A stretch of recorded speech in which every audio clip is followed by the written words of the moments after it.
ಈಗ ನಾವು ಅವರಿಗೆ ನಮ್ಮ ಹತ್ರ ಕೇಳುವಾಗಲೂ ಒಳ್ಳೆಯ ನಿರ್ದೇಶಕ, ನೀವು ಸಿನಿಮಾ ಮಾಡಲಿಕ್ಕೆ ಹೊರಟಿದ್ದೀರಿ, ನೀವು ಮಾಡಬೇಡಿ ಅಂತ ನಾನು ಹೇಳಲಿಲ್ಲ. ಯಾಕೆ ಹೇಳಲಿಲ್ಲ ಅಂದರೆ ವ್ಯಕ್ತಿ ಸ್ವಾತಂತ್ರ್ಯ.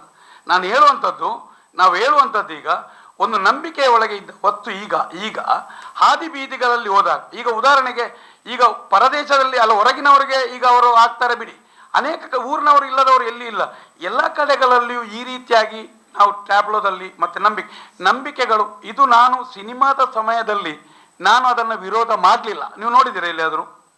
ಈಗ ಹೇಳುವಂಥದ್ದು ಯಾಕೆ ಅಂತ ಹೇಳಿದರೆ, ಈಗ ಇಲ್ಲಿ ಹಾಳಾಯ್ತು ಹೇಗೂ ಅಂದರೆ ಜನರಿಗೆ ಮುಟ್ಟಿ ಇದಾಯಿತು, ಅದು ಆದಿ ಬೀದಿಗಳಲ್ಲಾಯಿತು, ಒಂದು ನಂಬಿಕೆ ಇದೆ, ರಾಷ್ಟ್ರೀಯ ಇದೆ, ಇದು ಕಟ್ಟಿ ಪೂ ಹಿಡಿದು ಬರಬೇಕಾದನ್ನು ಅಲ್ಲಿ ಬರ್ತದೆ, ಇವನಿಗಿಂತ ಜಾಸ್ತಿ ಅವನಿಗೆ ದರ್ಶನ ಬರ್ತದೆ, ಎಲ್ಲ ಇದೆ. ಇಲ್ಲಿ ಇರುವಂಥದ್ದು ನಮ್ಮದು ನಂಬಿಕೆ ಅದಲ್ಲ, ಈಗ ಇಲ್ಲಿ ಹಾಳಾಗ್ತಾ ಇದೆ ಅಂತ ಹೇಳುವಂಥದ್ದು. ಹರಿಕೆಯ ಕೋಲ ಇಲ್ಲಿ ಹಾಳಾದದ್ದು, ಈಗ ಇಲ್ಲಿ ಹಾಳಾದದ್ದು ಒಂದು ಎಲ್ಲವನ್ನು ಒಂದು ನಿಯಮ ಅಂತ ಹಿರಿಯರು ಮಾಡಿದ್ದಾರೆ. ಒಂದು 16 ಸಂಕ್ರಮಣ, ಒಂದು ಕಟ್ಟುಕಟ್ಲೆ, ಒಂದು ಸಂಧಿಪಾರ್ಧಾನ, ಒಂದು ದೈವಕ್ಕೊಂದು ವ್ಯಾಪ್ತಿ, ದೈವಕ್ಕೊಂದು ಬರಿ, ಇದೆಲ್ಲ ಒಂದು ಗ್ರಾಮಕ್ಕೆ ಸಂಬಂಧಪಟ್ಟು ದೈವಾರಾಧನೆ ಅಂದರೆ ವಿಸ್ತರಿತವಾದಂಥ ಇಡೀ ದಕ್ಷಿಣ ಕನ್ನಡಕ್ಕೆ ಒಂದು ದೈವಾರಾಧನೆ ಅಲ್ಲ. ದೈವಾರಾಧನೆ ಚಿಕ್ಕ ವ್ಯಾಪ್ತಿ, ಒಂದು ಗ್ರಾಮ ಮತ್ತು ಒಂದು ಕುಟುಂಬ. ನಿಮಗೊಂದು ಕುಟುಂಬ ಇದೆ, ನಮಗೊಂದು ಗ್ರಾಮ ಇದೆ. ಈ ವ್ಯಾಪ್ತಿಯ ಒಳಗೆ ಇಲ್ಲಿ ಏನಂತ ಹೇಳಿದ್ರೆ ನೋಡಿ, ಅರಿಕೆಯ ಕೋಲ ಅಂತ ಒಂದು ವೇಳೆ ಈಗ 100 ವರ್ಷದಿಂದ ಇದ್ದರೆ ಮಾಡ್ಬೋದು. ಈಗ ನೋಡಿ, ನಾವು ಒಂದು ಬೇರೆ ಕಡೆ ಒಂದು ಕಡೆ ಋಷಭ್ ಶೆಟ್ಟಿ ಕೋಲ ಕೊಟ್ಟರು. ನಿಜವಾಗಿ ಇಲ್ಲಿ ಒಂದು ನಿಯಮ ಇದೆ, ಗ್ರಾಮ ದೈವಕ್ಕೆ ಹಾಲು ಕುಡಿಯದೆ ಅದರದ ಮೂಲೆ ಪರ್ಮಿಷನ್ ತಗೊಳ್ಳದೆ ಇನ್ನೊಂದು ದೈವಕ್ಕೆ ಮಾಡಲಿಕ್ಕಿಲ್ಲ. ಒಂದು ಅದಕ್ಕೊಂದು ನಿಯಮ ಇದೆ. ಆ ನಿಯಮ ಅಲ್ಲಿಯೂ ಉಲ್ಲಂಘನೆ ಆಗಿದೆ. ಯಾಕಂದರೆ ಅಲ್ಲಿ ಪುದ್ದೂರು ಮಿಚ್ಚಾದದ್ದು ಮೊನ್ನೆ ಇದಕ್ಕಿಂತ 2 ತಿಂಗಳ ಮುಂದೆ ಆಗಿದೆ. ನಾವು ಹೇಳುವಂಥದ್ದು ಈ ರೀತಿ ಆದರೆ ವ್ಯಾಪಾರದ ದೃಷ್ಟಿ ಏನು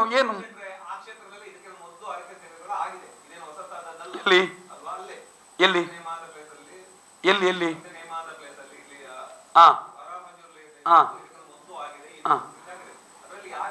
ಅಲ್ಲ, ಈಗ ಅದು ಅಲ್ಲಿ ನಮ್ದು ಈಗ ನಾಳೆ ಆದ್ರೆ ಮೊನ್ನೆ ಕೇಳಿದ್ರು ನನಗೆ, ಇಲ್ಲಿ ಮುಂದೆ ಆದ್ರೆ ನಾವು ಬರುದಿಲ್ಲ. ಆದರೆ ಇದನ್ನೇ ಈಗ ರಿಷಬ್ ಶೆಟ್ಟಿಯ ಕೋಲದಿಂದಲೇ ಆರಂಭವಾಗಿ ಎಲ್ಲ ಮಾಡಿ ಮುಂದೆ ಆದ್ರೆ ಈ ರೀತಿ ಜಾರನ್ ದೈವದ ಅದು ನಿಯಮಗಳಂತೆ ಇಲ್ಲಿ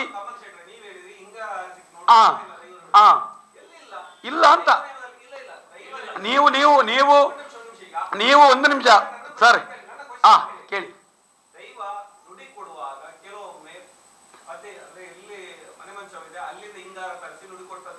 ನೋಡಿ, ಈಗ ನೀವು ಅದನ್ನು ನೋಡಿದ್ದು, ಈಗ ಚರ್ಚೆ ಆದರೆ ರಾತ್ರಿ ಹಗಲು ಮಾಡಬೇಕಾದಿತ್ತು.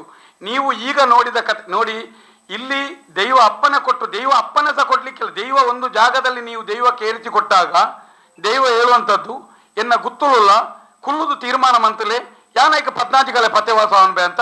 ಅಲ್ಲಿ ಎಲ್ಲಿಯೂ ದೈವ ಕಟ್ಟಿ ಚರ್ಚೆಗಳಾಗ್ಲಿಕ್ಕಿಲ್ಲ, ಬಲಿಮೆ ಆಗ್ಲಿಕ್ಕಿಲ್ಲ, ಏನಿಲ್ಲ. ನೀವು ಒಂದು ವೇಳೆ ಈಗ ನಾನೊಂದು ಏನಾದರೂ ಒಂದು ಅಂಗಡಿ ಓಪನ್ ಮಾಡ್ತೇನೆ ಅಲ್ಲ, ಏನಾದಿದೆ ಅಪ್ಪನ ಈ ಪೋಯಿನಟ್ಟೆ ಬತ್ತೆ ಜಯತ ಕೈನಾಲನ್ ಗೆನ್ಪ ಈ ರೀತಿಯಾದಂಥ ಒಂದು ವರ ಕೊಡುವುದಲ್ಲದೆ ಈ ರೀತಿಯಾಗಿ ಹಾರಿಸುವಂತ. ಯಾಕಂದ್ರೆ ಅಲ್ಲಿ ದೈವ ಮಾತಾಡ್ತದೆ, ಇಲ್ಲಿ ಎಲ್ಲವೂ ಮಾತಾಡ್ಲಿಕ್ತದೆ ಅಲ್ಲ. ಅದು ಈಗ ಆರಂಭವಾದದ್ದು ಅಲ್ಲ. ನಾನು ಈಗ ನಮ್ಮ ಬಾಲ್ಯ ನಿಮ್ಮ ಬಾಲ್ಯ ಒಂದೇ. ಈಗ ಎಲ್ಲಿ ಆಗಿದೆ ಗೊತ್ತು ನಿಮ್ಗೆ, ನಮ್ಮ ಬಾಲ್ಯ ನಿಮ್ಮ ಬಾಲ್ಯ ಒಂದೇ. ನನಗೆ 55 ವರ್ಷ ಆಯ್ತು, ನಿಮ್ಗೆ ಎಷ್ಟು ವರ್ಷ ಆಯ್ತು? ವಿಷಯ ಹೇಳಿದ್ದು ಈ ಬಾಲ್ಯದ ಈ ಸಮಯದಲ್ಲಿ ನೀವು ಈಗ ಇಲ್ಲಿಗಿಂತಲೂ ಇನ್ನೊಂದು ಚರ್ಚೆ ಬೇಕಾದ್ರೆ ಇಡೋಣ. ನಾನು ಚರ್ಚೆ ಇಡ್ತೇನೆ ಸಾರ್ವಜನಿಕವಾಗಿ. ನೀವು ನಿಮ್ಮ ಹಿರಿಯರಲ್ಲಿ ಕೇಳ್ಕೊಂಡು ಬನ್ನಿ. ಹಿಂಗಾರ ಹಾರಿಸುವುದು ಕಟ್ಟಿ ನೇಮದಲ್ಲಿ ತೀರ್ಮಾನ ಕೊಡುವಂಥದ್ದೇ. ದೈವ ಮಾತಾಡ್ತದೆ ಪ್ರತಿಯೊಂದನ್ನು. ಈ ರೀತಿಯಾಗಿ ಈಗ ಕುಟುಂಬ ಪದ್ಧತಿಯ ದರ್ಶನ ಪಾತ್ರಿಗಳು ಮತ್ತೆ ನಾಗಪಾತ್ರಿಗಳು ಅನುಸರಿಸಿದ ವಿಚಾರವನ್ನ ಈ ದೈವದ ಕಟ್ಟುವವರಲ್ಲಿ ಆದದ್ದು.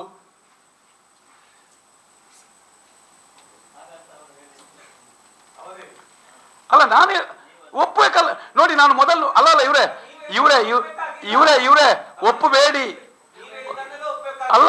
ನಿಮ್ಗೆ ಮಾತು ಗೊತ್ತಾಯ್ತಾ? ನಾನು ಮೊದಲು ಹೇಳಿದ್ದು ಮಾತು ಗೊತ್ತಾಯ್ತಾ? ಬಲವಂತದ ಹೇರಿಕೆಗಳಿಲ್ಲ. ಮಾತು ಆರಂಭವಾಗುವಾಗ ಮೊದಲು ಹೇಳಿದ್ದು ಅಲ್ಲ. ನಾನು ಮಾತನಾಡುವ ನೋಡಿ, ನಾವು ದಾಖಲೆ ಇಲ್ಲಿ ಎಲ್ಲವೂ ಲಿಖಿತವಾದ ರೂಪದ ಯಾವುದು ದೈವಾರಾಧನೆಯಲ್ಲಿ ಸಿಕ್ಕುವುದಿಲ್ಲ. ದೈವಾರಾಧನೆ ಅಂತೇಳಿ ಹೇಳಿದ್ರೆ ತಮ್ಮಣ್ಣ ಶೆಟ್ಟಿಯಾಗಿ ಹೇಳಿದಾಗೆ ಕರ್ಕೊಂಡು ಹೋಗುದು, ಮತ್ತೊಮ್ಮೆ ದರ್ಶನ ಪಾತ್ರಿ ಅವರ ಪುರೋಹಿತರು ಹೇಳಿದಾಗೆ ಹೋಗುವಂಥದ್ದು ದೈವಾರಾಧನೆ ಅಲ್ಲ.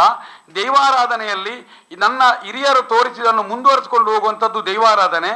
ಎಲ್ಲ ದೈವಗಳು ಮಾತನಾಡ್ತದೆ. ನೀವು ನೋಡಿದ ದೈವದ ಕಲದಲ್ಲಿ ಆ ಈಗ ಅಲ್ಲಿ ಹೋಗಿ ನೀವು ಮಾತಾಡಿ ಅವರ ಹತ್ರ ಕೇಳಿ ಈ ಕ್ರಮ ಬಂದದ್ದು ಹೇಗೆ ಯಾವಾಗ ಅಂತ. ಹಿಂಗಾರದ್ದು ಬಿಸಾಡಿ ಸನ್ನೆ ಮಾಡುವುದು ಎಲ್ಲಿಯೂ ಈಗ ಆದದ್ದು ದೈವದ ಕಲ. ಅಲ್ಲೇ ಮಾತನಾಡಿ ಅಲ್ಲೇ ತೀರ್ಮಾನ ತೆಗೆತದೆ.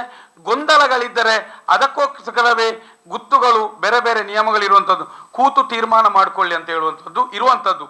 ಮತ್ತೆ ನೀವು ಅದನ್ನು ದಾಖಲೆ ಕೊಡಿ ಅಂತ ಹೇಳಿದ್ರೆ ದೈವಾರಾಧನೆ ಎಂಬುದು ಒಂದು ಮೌಖಿಕ ಪರಂಪರೆ. ಹೇಳಿ. ನೀವು ಹಿಂಗಾರ ಹಾರಿಸುವ ಮೂಲಕ ಕೇಳಿದ್ದು ನಾವು ಈಗ ಒಂದು 35 ವರ್ಷಗಳಿಂದ ದೈವಾರಾಧನೆ ನೋಡ್ತಾ ಇದ್ದೇವೆ, ಹೋಗ್ತಾ ಇದ್ದೇವೆ, ಮಾಡ್ತಾ ಇರ್ತೇವೆ. ಇದರಲ್ಲಿ ಆ ಹಿಂಗಾರ ಹಾರಿಸುವಂತ ಕ್ರಮ ಚಕ್ಕು ಪರವ ಅಂದ್ರೆ ಅವರಿಗೆ ಒಂದು ಈಗ 100 ವರ್ಷ ದಾಟಿರ್ಬೋದು ಅಂತ ತಿಳಿಯೋದಿಲ್ಲ. ಅವರ ನಂತರ ಪೀಳಿಗೆಯವರು ಮಾಡ್ತಾ ಇದ್ದಾರೆ, ನಾನು ನೋಡಿದ್ದು.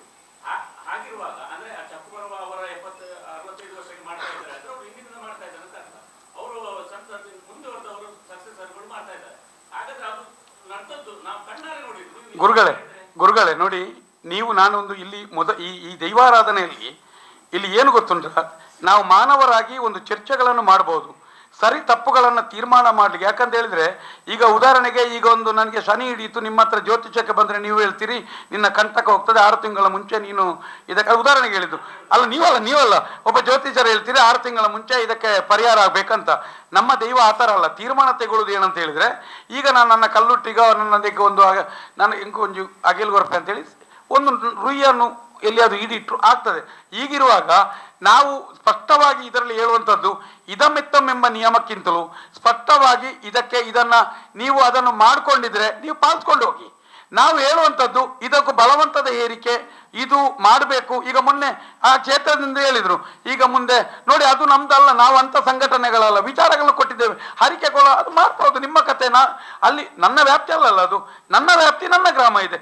ನಾವು ಅನೇಕ ಜನರಿಗೆ ಈಗ ನಾವು ಹೇಳಿದನ್ನು ಒಪ್ಪುವುದಲ್ಲ, ಒಂದಷ್ಟು ಚರ್ಚೆ ಆಗಲಿ, ಸತ್ಯಾಂಶ ಹೊರಗೆ ಬರಲಿ, ಮಾಹಿತಿ ಬರಲಿ.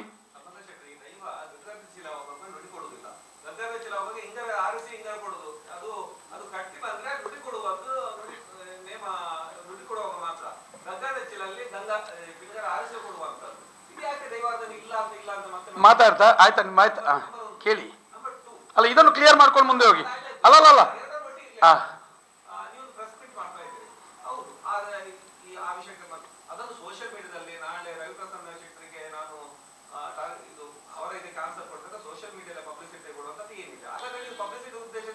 ಆಯ್ತಲ್ಲ, ನಿಮ್ಮ ಮಾತು ಮುಗೀತಾ? ನಾನು ಹೇಳುವಂಥದ್ದು, ನೀವು ಇದು ಯಾವಾಗ ನಿಮ್ಮ ಕ್ಷೇತ್ರಗಳಲ್ಲಿ ನೀವು ಕ್ಲೋಸ್ ಅಪ್ ಕ್ಯಾಮರಾಗಳನ್ನಿಟ್ಟು ಸಾರ್ವಜನಿಕವಾಗಿ ಬಿಡುವ ಕೆಲಸ ಮಾಡಬೇಡಿ. ಸಾರ್ವಜನಿಕವಾಗಿ ಬಂದಾಗ ಆ ರೀತಿಯ ಉತ್ತರವನ್ನು ಕೊಡಬೇಕಾಗ್ತದೆ. ಇದು ಈಗ ಮಾಧ್ಯಮದಲ್ಲಿ ಒಂದು ವೇಳೆ ಇದು ಎಲ್ಲಿಯೂ ಗೊತ್ತಾಗದ ಹಾಗೆ ಅಲ್ಲಲ್ಲಿ ನಡೆದಿದ್ರೆ ಅಲ್ಲೇ ಸರಿ ಮಾಡಿ ಹೋಗುವಂಥದ್ದು. ಈಗ ಸಾಮಾಜಿಕ ಜಾಲದಿಂದ ಬಂದದಕ್ಕೆ ಸಾಮಾಜಿಕ ಜಾಲತಾಣದಲ್ಲಿ ಉತ್ತರ ಕೊಡುವಂಥದ್ದು ಒಂದು. ಇನ್ನೊಂದು, ನಿಮಗೆ ಇದು ನನ್ನದು ಪ್ರಚಾರ ದೃಷ್ಟಿ ಆದರೆ ನಿಮ್ಮದು ಯಾವ ದೃಷ್ಟಿ ಅಂತ ಕೇಳ್ತೇನೆ ನಾನು. ನಿಮ್ಮದು ಯಾವುದು? ದೈವದ ಪ್ರಚಾರ ಮಾಡುವಂಥದ್ದು ಯಾವುದು? ಏನು ದೃಷ್ಟಿ? ನಿಮ್ಮ ಉದ್ದೇಶ ಏನು? ಒಂದು ಗ್ರಾಮಕ್ಕೆ ಮನೆಗೆ ಸಂಬಂಧಪಟ್ಟ ದೈವವನ್ನು ಜಗತ್ತಿಗೆ ತಿಳಿಸುವ ಉದ್ದೇಶ ಏನಿದೆ ನಿಮ್ದು? ಅಲ್ಲ, ನಾನು ಮಾತಾಡಲು ತಪ್ಪೇನಿದೆ? ಅದನ್ನು ನಾನು ವಿರೋಧ ಮಾಡೋದ್ರಲ್ಲಿ ತಪ್ಪೇನಿದೆ? ಸರಿ, ನೀವು ಅಲ್ವಾ ನಂಬಿಕೆಗಳು. ಅದಕ್ಕೆ ಹೇಳೋದು, ನಿಮಗೆ ಅನಂತಾಡಿ ಉಳ್ಳಾಲ್ತಿಯಲ್ಲಿ ಕೆಲವು ಜಾಗಗಳಲ್ಲಿ ದೈವದ ಫೋಟೋ ತೆಗಿಬಾರ್ದು, ವಿಡಿಯೋ ಮಾಡಬಾರ್ದಂತ ನಿಯಮ ಇಂದಿಗಿದೆ. ಕಾಂಬ್ರಬೈಲು ಉಳ್ಳಾಲ್ತಿಯಲ್ಲಿತ್ತು, ಕನಪ್ಪಾಡಿಯಲ್ಲಿತ್ತು, ಪೊಲಲಿಯಲ್ಲಿತ್ತು. ಅನಂತಾಡಿ ಉಳ್ಳಾಲ್ತಿಯಲ್ಲಿ ಅಪ್ಪನೇ ಆದದ್ದಿದೆ ಇವತ್ತಿಗೂ. ಅನಂತಾಡಿ ಉಳ್ಳಾಲ್ತಿಯಲ್ಲಿ ಆ ಸಮಯದಲ್ಲಿ ಇದೇ ಇಲ್ಲಿ MP ಪೈ ಅವರ ಅಧಿಕಾರದಲ್ಲಿರುವ ಜಾಗದಲ್ಲಿ ಹೊಸ ಆವಾಗಿನ ಹುಡುಗರು KMC ಹುಡುಗರು ಬಂದು ತೆಗೆದಾಗ ವರ್ಷೋಳರ ಎನ್ನ ಪೊರಲು ಬತ್ತದುವಳು ಎಂಚಿನ ಮಿಂಚಿದಕ್ಕನೆ ಅಂತೇಳಿ ನನ್ನಮಿನಿ ಎನ್ನಮಿನಿ ಇನಿಕ್ಕಲ ಅಂದ್ರೆ ಆ ರೀತಿ ಅಪ್ಪನ ಕೊಟ್ಟದ್ದು ಇದೆ, ಬಂದು ಮಾಡಿದ್ದು ಇದೆ. ಅನೇಕ ಕಡೆಯಲ್ಲಿ ಫೋಟೋ ತೆಗಿಬೇಕೆ ಇಡ್ಲಿಕ್ಕೆ. ಅದು ಯಾಕಂತ ಹೇಳಿದ್ರೆ ದೈವವನ್ನ ಮಾಯ ಅಂತ ಕರಿತೇವೆ. ಮಾಯ ಅಂತ ಹೇಳಿದ್ರೆ ಇಂದ್ರಜಾಲದಲ್ಲಿ ಬಂದ ಮಾಯ ಅಲ್ಲ. ಅನೇಕ ಕಡೆಗಳಲ್ಲಿ ನಿಮ್ಗೆ ಈಗ ನಾವು ಎಲುವೇರು ಪುರುಷರು ಬರ್ತೀರಿ, ಎಲುವೇರು ಜೋಗಿಲು ಬರ್ತೀರಿ, ಆಕಳ ಮಾಯ ಇರುತ್ತೆ ಅಂತ ಕೇಳ್ತಿರಲ್ಲ. ತುಳುನಾಡ ದೈವ ಉದಾಹರಣೆಗೆ ಈಗ ಈ ಜಾರಂದಾಯನನ್ನೇ ತಗೊಳ್ಳುವ, ವರ್ಷಕ್ಕೊಮ್ಮೆ ಆಗಿ ಅದು ಮಾಯ ಅಂದ್ರೆ ಅದು ಆ ಕಾರ್ಯ ಮುಗಿತದೆ. ಮತ್ತೆ ನೀವು ಅದನ್ನು ನೋಡ್ಬೇಕಿದ್ರೆ 11 ತಿಂಗಳ ನಂತರ.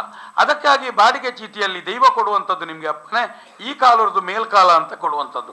ಮಾಯ ಅಂತ ಹೇಳುವಂಥದ್ದು ಅದು ಮಾಯ. ಮಾಯ ಅಂತ ಹೇಳಿದ್ರೆ ಈಗ ನೋಡಿ, ಈಗಿನ ಕಾಲದಲ್ಲಿ ಒಬ್ಬ ಮಾತಾಡ್ಲಿಕ್ಕೆ ಅನೇಕ ಕಡೆ ಕಥೆಗಳಲ್ಲಿ ಬರ್ತದೆ.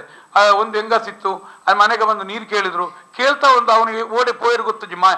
ಆಕ್ಚುಲಿ ಅವ್ರು ಏನು ಗೊತ್ತು, ಅವ್ರು ಹಾಗೆ ಇಲ್ಲಿ ಏನಾದ್ರು ಮಾತಾಡ್ತಾ ಈ ಹೆಂಗಸು ಒಳಗೆ ಬರುವಾಗ ಅವ್ರ ಮೇಲೆ ಬೇರೆ ಕಡೆ ಹೋಗ್ತಾರೆ. ಇದು ಮಾಯ ದೈವದ್ದು. ಇಂದ್ರಜಾಲವಾಗಿ ಇದ್ದಾಗೆ ಮಾಡಿ ಮಾಯ ಆಗೋದು ಇದು ಅಲ್ಲ.